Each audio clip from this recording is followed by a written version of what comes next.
તો આ આપણો ઇન્ટરેસ્ટિંગ નાસ્તો જુઓ તમે કમ્પ્લીટ થઈ ગયા ને આ રીતના પોસા રૂ જેવા હાઈ ક્લાસ. અને આ ભેગી છે ચટણી.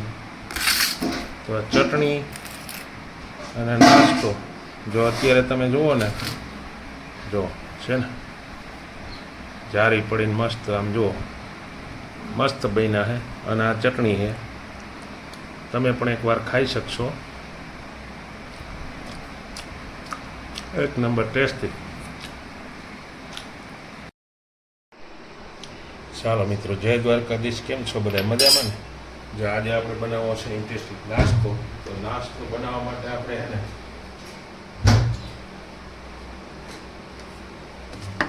જો એક વાટકી રવો લઈ લીધો હોય, એક વાટકી દહીં લઈ લીધું હોય અને એક વાટકી ચણાનો લોટ લઈ લીધો હોય. જુઓ, પછી એમાં આપણે હે ને 1 ચમચી નિમક એડ કરી દેવાનું હોય. 1 ચમચી નિમક. અને બહુ તમને એવું લાગે કે થોડું ખારું મોરું થવાનું કે એવી રીતના તમારે એડ કરવાનું.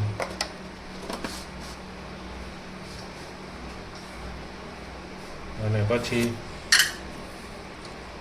2 થી 3 ચમચી ખાંડ એડ કરવાની. જા નાની ચમચી લેવાની એટલી ખાંડ એડ કરવાની.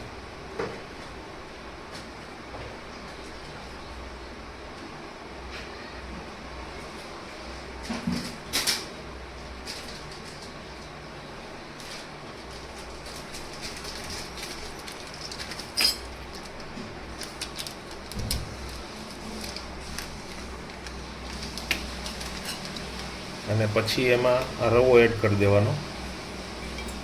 રવો એડ થઈ જાય પછી જે આપણે દહીં લીધું ને એ દહીં બધું એડ કરી દેવાનું. આ છે ને દહીં એ બધું એડ થઈ જાય પછી એને થોડીક વાર આપણે હલાવી નાખવાનું. પછી એટલું એમાં ખમણ એડ કરી દેવાનું.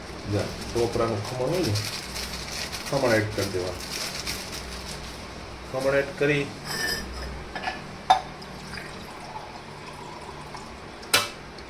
પછી આમાં તમારે એને જોતા પૂરતું પાણી એડ કરતું જવાનું. જેટલું જોઈએ ને એટલું એડ કરવાનું, વધારે નહીં એડ કરવાનું. આપણું બેટર કમ્પ્લીટ થઈ જાય ને એટલું પાણી એડ કરવાનું. થોડું થોડું હલાવતું રહેવાનું આવી રીતના. બેટર એવું થવું જોઈએ કે બહુ ઘાટું નહીં અને બહુ પાતળું નહીં, એટલે વ્યવસ્થિત રીતે બેટર તૈયાર થાય એવી રીતના કરવાનું છે. હવે જો આટલા આપણે લીંબુના ફૂલ લેવાના છે અને થોડાક અમથે બેકિંગ સોડા નાખવાના છે. બે થઈને એટલું કરવાનું. પછી એમાં થોડું પાણી નાખી અને હલાવીને આમાં નાખી દેવાનું. આમાં નાખી દો અને પછી એને એકદમ હલાવવાનું હોય. જેટલું મિક્સ થાય ને એટલું કરવાનું તમારાથી. જો આ રીતે. એટલે એ છે ને આમ મનસી ઓલું થવા ઉભરાય એવું ત્યાં સુધી એને હલાવવાનું. જ્યાં સુધી ઉભરાય નહીં ત્યાં સુધી હલાવ્યા. જો હવે આપણે બધી વાટકીઓ ભરી અને પ્રાઇમર ચાલુ કરી દીધો છે. પાણી તો જો કે ગરમ કરેલું તૈયાર રાખ્યું હતું. એટલે હવે આમ આપણે એને મૂકી દઈએ ચૂલા ઉપર અને પછી એને પાકવા દેવાનું 15 થી 20 મિનિટ સુધી. તો એ આપણે આ કુકરમાં મૂકી દીધો છે બફાવા માટે. તો એ 15 થી 20 મિનિટ આપણે એને બફાવા દેવાનું છે. એટલે આપણે ઇન્ટરેસ્ટિંગ નાસ્તો 15 થી 20 મિનિટમાં કમ્પ્લીટ થઈ જશે. ત્યાં સુધી આપણે બીજી પ્રોસેસ ચાલુ કરીએ. તો હવે આપણે આને છે ને ચટણી બનાવવાની છે. તો આપણે જો આટલું લસણ લઈ લીધું છે, થોડુંક આદું લઈ લીધું છે, એટલા માંડવીના દાણા લઈ લીધા, એક ટમેટું લઈ લીધું, એક મરચું લઈ લીધું છે અને થોડાક લીમડાના પાન લઈ લીધા છે. એટલે આને આપણે થોડુંક ચટણી બનાવવા માટે તૈયાર કરી લીધું છે. તો હવે આપણે વઘારવા માટે તેલ મૂકી દીધું છે. આ ચટણી બનાવવી છે તો એમાં થોડુંક આપણે જોઈ લઈ. હજી તેલ આવ્યું નથી. તેલ આવે પછી આગળ વધીએ. બરાબર, તેલ મૂક્યું છે.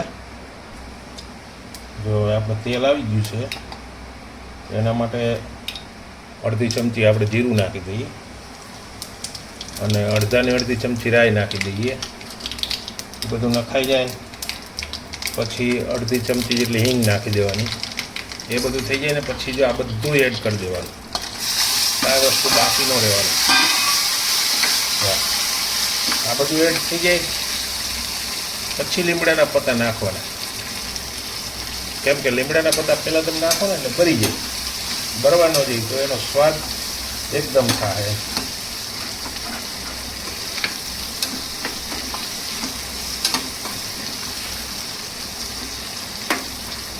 આને છે ને થોડીક વાર આમને પાકવા દેવાનું વ્યવસ્થિત રીતે.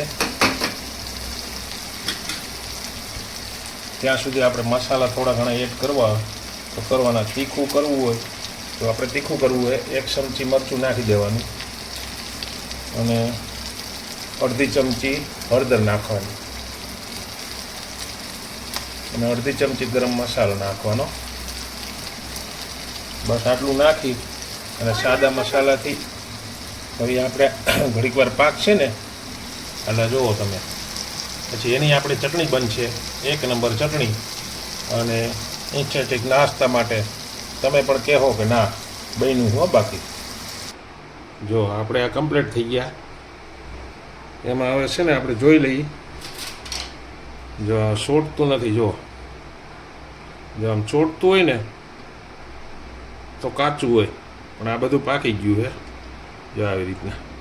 એટલે હવે એને આપણે ઉતારી લેવાના હે.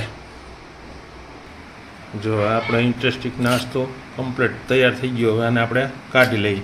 જો કેવા બન્યા છે, એમને ફટાફટ નીકળી જાય. જો આપણે એમાં તેલ ભૂંયું હતું એટલે આ વ્યવસ્થિત રીતે બધાય નીકળી જાય. જો છે ને.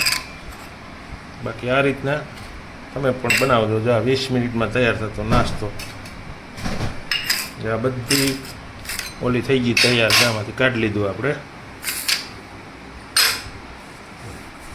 અને આ ભેગી ચટણી બની ગઈ છે.